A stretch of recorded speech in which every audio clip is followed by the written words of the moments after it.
আসসালামু আলাইকুম। HS blog and ভিডিওতে আপনাদের সকলকে স্বাগতম। আশা করি আপনারা সবাই ভালো আছেন। আজকে করব চাপা শুটকির ভুনা। কড়াইতে প্যান বসিয়ে গরম করে দিয়ে দিব তেল। তেল গরম হয়ে আসলে দিয়ে দিব 1.5 কাপ পেঁয়াজ কুচি। চাপা শুটকির ভুনার মধ্যে একটু পেঁয়াজ বেশি লাগে।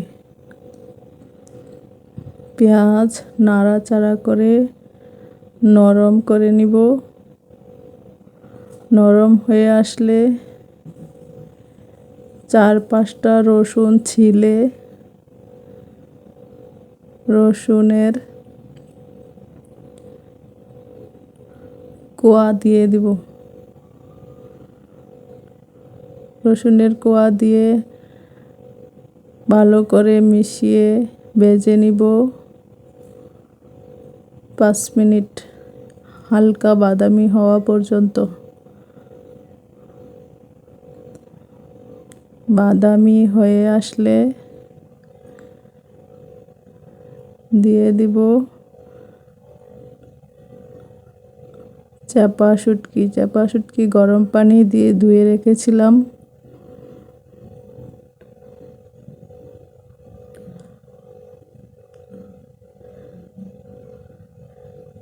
এখন দিয়ে দিব 5-6টা চাপা শুটকি। শুটকি ভালো করে পেঁয়াজের সাথে মিশিয়ে নিব। নাড়াচাড়া করতে করতে শুটকি গলে যাবে। একটু হালকা পানি দিয়ে দিব।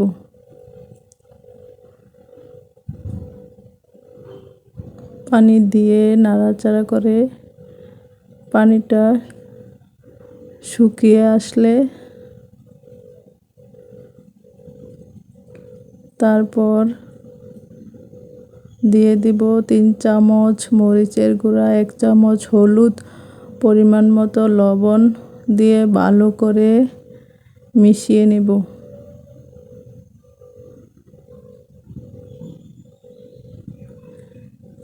মেশানো হয়ে গেলে দিয়ে দিব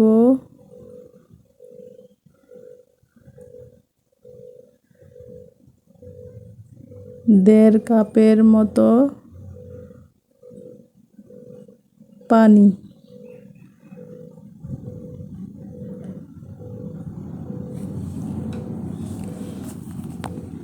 পানি দিয়ে ভালো করে মিশিয়ে নিব।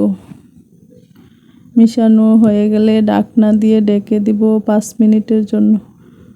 ঢাকনা উঠিয়ে নাড়াচাড়া করে দিব।